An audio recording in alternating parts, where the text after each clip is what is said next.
Welcome to Let's Talk Influence. I'm talking with Praveen Emmanuel, and Praveen is a award-winning photographer. I don't know whether you have watched the last episode. If you watched the last episode, this episode will be more meaningful. We are talking about the need for storytelling. And you know why we fixed this topic? So watch the last episode and come back and we'll talk about why we need to tell a story.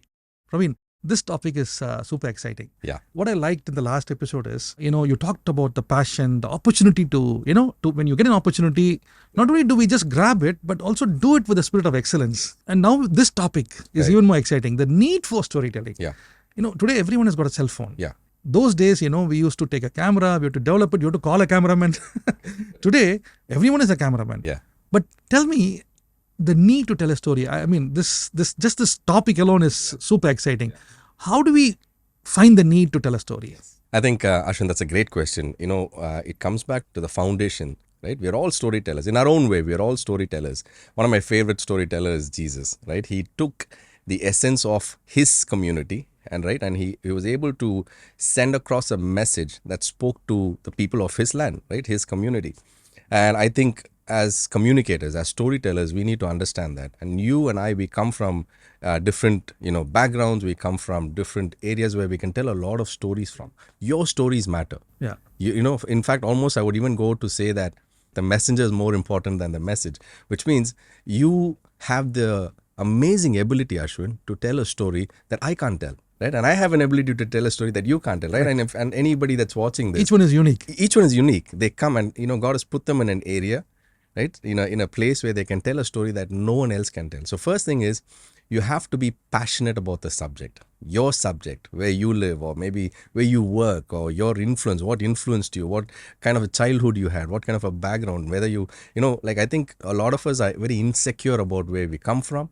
Right, where we are, who we are. And I think we need to really understand where we are from and be able to communicate that better, tell that story better. And I think once you have that, then you find what you want to tell, you find that story, then start working on it. You have to practicing it, start getting better at it. We have a saying in photography that the first 10,000 images of your career are the worst. So which means what I'm trying to say is you have to take thousands and thousands and so start thousands somewhere. Start somewhere. In fact, I did an episode of if people are going to say I'll be perfect and start, they'll never start. No. So you start, right, and then you improve. Get better at it. Yes. Yeah. Many people are influencers, Praveen, right, but they don't start posting videos. They don't come into this media because they think, maybe let me get perfect. Let me get perfect. Right. There's no, I mean, it's good to get perfect, but you start and then you get perfect. Yeah. I'll tell you one more thing, Ashwin. Social media, right? We spoke about it a little bit about social media. Today, right now, 95 million photos are uploaded each day on Instagram alone. 95 million. 95 million. That is on an average 46,000 photos per minute.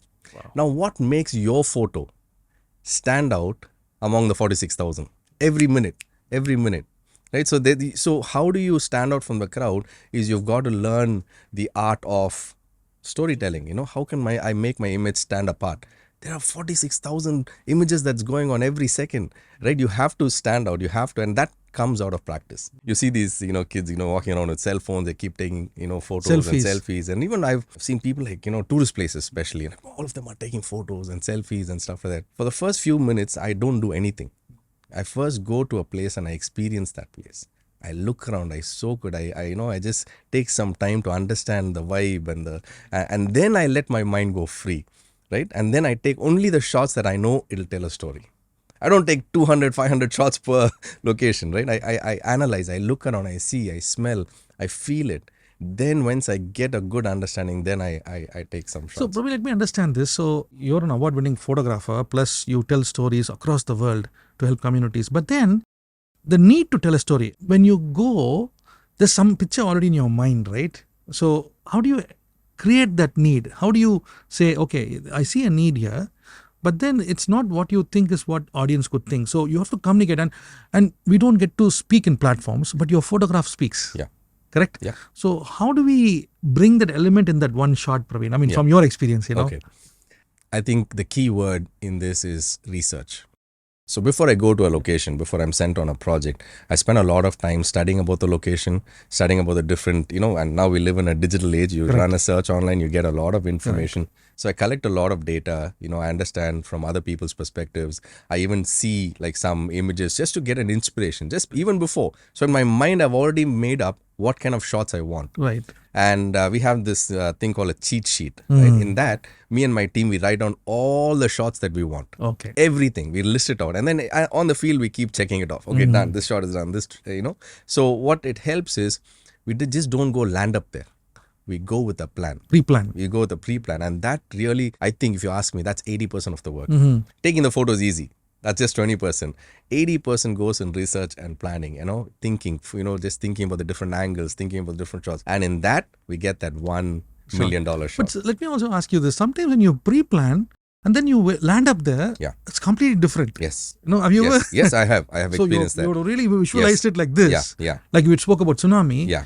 But I was in the location as well and I saw it was too much to grasp. Exactly. Sometimes as a storyteller, we can just get exhausted, Yeah. How do we then still get that story? I think that's where your gut instinct kicks in. But I think I've grown that skill over the years. Again, this doesn't come overnight. Yeah. Right? You have to build that as a skill set. And I'm able to quickly see, okay, the situation has changed, right? And weather, lighting, there's a lot of things that we can't plan, right? We think it'll be like this, but then you go and it's all cloudy and, washed out. But I think it's a skill that you have to develop on the field. Yeah. This topic is need for storytelling. And is there an example you can share on there are some amazing needs and how that need can really change a game? Yeah. Is there any examples in your own life which Yes. you have seen where you want to share the need to tell a story? Yeah. Two examples come to my mind, Ashwin. First thing is, this is a photographer that I love. She's somebody that I follow. She works with different organizations, National Geography. Her name is Amy Vitali. She's a world-renowned photographer. And recently, she did a story on the last white rhino on Earth. So literally, this fantastic need. species, this species is now out. It's gone. She has this very powerful image of the last few moments of that rhino, almost about to die, and the caretaker is right next to him. It's such a powerful story. But what it did is it brought the world's attention to conservation, animal protection, and it brought so much of attention. And I think, hopefully we never have to see another animal being extinct, hopefully. But I think what it's done is, over the years, it's brought a lot of attention to conservation and protection, and people, everybody from kids to schools and, universities, they were talking about this. So one photo by one person, look at how it's impacted the whole world. And recently, the second example I want to share is kids here in our own Chennai, in north of Chennai, they did a photo exhibition. So a photographer trained them to take some, pictures using a simple camera. And what they did is they took their cameras into their homes, into their streets in Royapuram, into their, communities. And it was not an art gallery, Ashwin. The streets was the art gallery. Wow. So what they did is they put up these posters, these photos on the houses. So it's like you walk down the street, on the left and the right are these photos that these kids have taken. It was incredible. That's the kind of storytelling, right? And it impacted the whole world. They're not famous photographers.